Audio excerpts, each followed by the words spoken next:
അകലെ ഞാൻ പറയുന്നില്ല, മലപ്പുറം ജില്ലയിൽ ഒരു സ്ഥലം ഒരു കൊടിമരം കൊണ്ടുവന്ന് കയറ്റീന്. എന്നിട്ട് ഇങ്ങനെ ചുറ്റും കുറെ ആൾക്കാർ, വേറെ കുറെ ആൾക്കാരുണ്ട്. ഒരു പൈസ ഇടുന്ന കൊടിമരം വേറെ ഉണ്ട്. ഇതൊക്കെ അന്ധവിശ്വാസമാണ്, ചൂഷണമാണ്. അതിലൊന്നും മുസ്ലിമീങ്ങൾ പെട്ടുപോകാൻ പാടില്ല. അങ്ങനെ ഈ കൊടിമരം ചുറ്റുക, എന്നിട്ട് ഒരുത്തം പ്രസംഗിക്കുക. സഭാമറുവിന്റെ ഇടയിൽ നടന്ന പോലെ ഇവിടെ നടന്നാല്.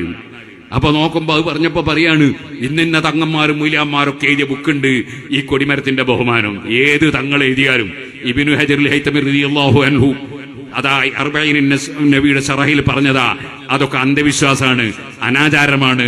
അതിലൊന്നും മുസ്ലിമീങ്ങൾ പെട്ടുപോകാൻ പാടില്ല. ഇന്ന് ഒരുത്തന്റെ ക്ലിപ്പ് കേട്ടു. ഒരു തൊപ്പിയുണ്ട്, ഒരു നല്ല ഒല്ലിങ്ങനെ ഇട്ടിട്ടുണ്ട്.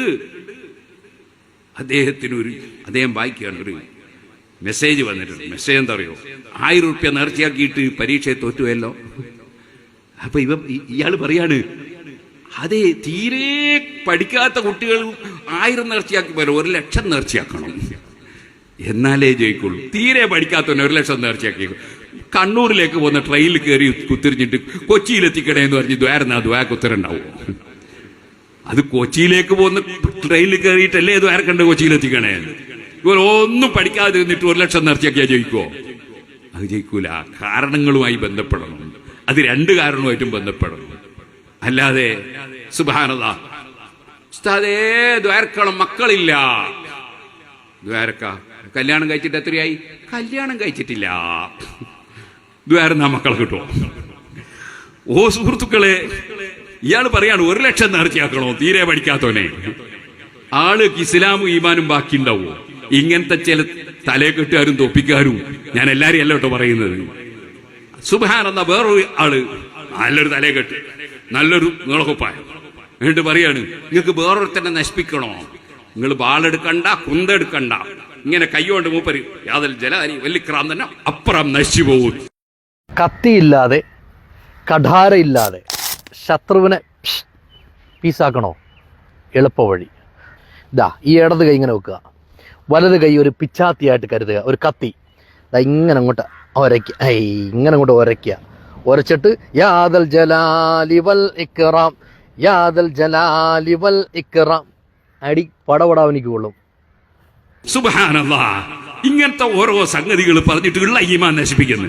യുക്തിവാദികൾ ഉണ്ടാക്കുന്നു, നിരീശ്വരവാദികൾ ഉണ്ടാക്കുന്നു, മതവിരോധികൾ ഉണ്ടാക്കുന്നു. എന്തൊരു സങ്കടാണിത്.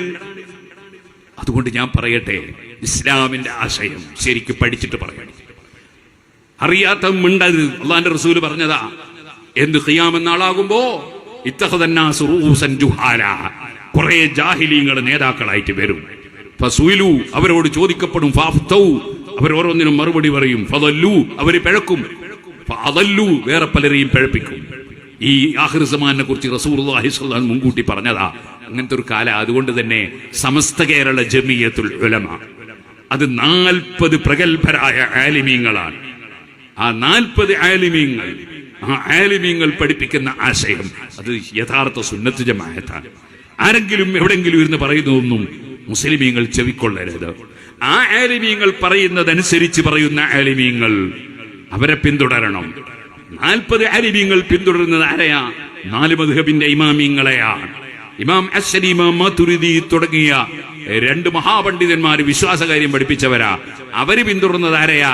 ഇമാം ഷാഫി റളിയല്ലാഹു അൻഹുവിനെയാണ്, ഇമാം അബൂ ഹനീഫ റളിയല്ലാഹു അൻഹുവിനെയാണ്. അങ്ങനെയുള്ള ഇമാമിങ്ങളെ പിന്തുടരുന്ന ആളുകൾ അവരാണ് അഹ്ലുസ് സുന്നത്തി വൽ ജമാഅ. അവരെ കിതാബുകളിലുള്ളതാണ് സുന്നത്ത് ജമാഅത്തിന്റെ ആലിമീങ്ങൾ പറയുന്നത്. അതിനപ്പുറം പുതിയ പുതിയ കുറെ തലയെക്കെട്ടും, കുറെ എല്ലാവർക്കും കിട്ടൂലേ നീളക്കുപ്പായോ, എല്ലാവർക്കും കിട്ടൂലേ തലയെക്കെട്ട്. സുബ്ഹാനല്ലാഹ്, മുജാഹിദിന്റെ പോലെ നല്ല 1-ാം നമ്പർ തലയെക്കെട്ട്. എന്തിന്? ഇവന്റെ ഈ വിഷം പ്രചരിപ്പിക്കാൻ വേണ്ടി, അതേപോലെ പണം പിടുങ്ങാൻ വേണ്ടി കുറെ ആൾക്കാർ. ഇതിലൊന്നും മുസ്ലിമീങ്ങൾ പെട്ടുപോകരുത്, ചൂഷണത്തിന് പെട്ടുപോകരുത്. നമ്മൾ അഹ്ലുസ് സുന്നത്തി വൽ ജമാഅത്തിന്റെ വഴിയിലാണ്. ഞാൻ പറഞ്ഞില്ലേ, 7 മക്കൾ എന്റേത് പ്രസവിച്ചത് ആശുപത്രിയിൽ നിന്ന്. ജനങ്ങളെ ധാരണ എന്താണെന്നറിയോ? ആശുപത്രിയിൽ നിന്ന് പ്രസവിച്ചാൽ ഭയങ്കര തെറ്റാന്നാ സുന്നികളെ വിശ്വാസം. അങ്ങനെയൊന്നല്ല. ആശുപത്രിയിൽ നിന്ന് പ്രസവിച്ചാൽ ഒരു കുഴപ്പമില്ല. പക്ഷെ ആ ആശുപത്രിയിൽ നിന്നും പ്രസവത്തിന് ബുദ്ധിമുട്ടിയപ്പോ പരിശുദ്ധ ഖുർആനിലെ ആയത്ത് ഞാൻ എഴുതി കൊടുത്തിട്ടുണ്ട്. ഖുർആനിലെ ആയത്തിന്റെ ബഹുമാനം നിഷേധിക്കരുത്. അത് എഴുതി കൊടുത്തിട്ടുണ്ട്. എഴുതി കൊടുത്തപ്പോ പ്രസവിച്ചിട്ടുണ്ട്. സ്വാഭാവികമാണ്. അള്ളാഹുവിന്റെ ഖുർആന് ഫലമുണ്ട്, അത് നിഷേധിക്കാൻ പാടില്ല. അതുപോലെ ദിക്റിന് ഫലമുണ്ട്, അത് നിഷേധിക്കാൻ പാടില്ല. സ്വലാത്തിന് ഫലമുണ്ട്, അത് നിഷേധിക്കാൻ പാടില്ല. നമ്മൾ അല്ലാഹു തആല നന്മയുടെ നിമിത്തങ്ങളായി വെച്ച മുഴുവൻ വിഷയത്തിന്റെയും ബഹുമാനം അംഗീകരിക്കണം. അതാണ് അഹ്ലുസ് സുന്നത്തി വൽ ജമാഅ. തട്ടിപ്പും വെട്ടിപ്പിലൊന്നും ആരും പെട്ടുപോകരുത്. അല്ലാഹു തആല ശരിയായ ഹഖായ ദീൻ പഠിച്ച് അതനുസരിച്ച് പ്രവർത്തിക്കാൻ നമുക്കെല്ലാവർക്കും തൗഫീഖ് നൽകുമാറാകട്ടെ.